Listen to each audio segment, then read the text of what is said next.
افریقي کاګي سریباډا له میاشتني ځنډ وروسته بیا هندوستان ته راستون شو.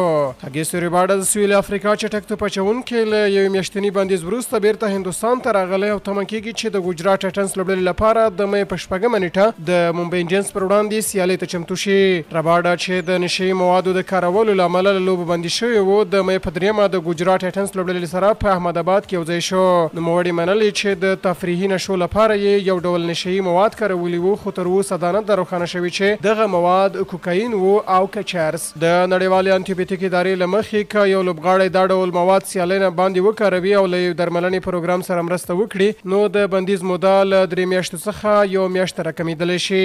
رباډا د اپریل په 3 سویلي افریقا ته تللی و او اوس له یوې میاشتني ځنډ وروسته بیرته راستون شوی دی چې ښایي همدغه یو میاشتنی بندیز یې پوره کړی وي. د سویلي افریقا کرکټ بورډ د پیښې تایید کړی دی او دا یې د پښیمانۍ وړ بللې ده. دوی ویلي دي کاګي سریباډا د منع شویو موادو د کارونې له امله یو منفي ټیسټ ورکړی و چې نوموړي د کرکټ سره خپل ژور تعهد ښودلی دی او موږ د ټولو لوبغاړو د ملاتړ لپاره ژمن یو. ټایټنز لوبډلې تر اوسه رسمي بیان نه دی خپور کړی، خو تمه کېږي چې د ساوت افریقا کرکټ بورډ مشورې ته په تمه اوسي.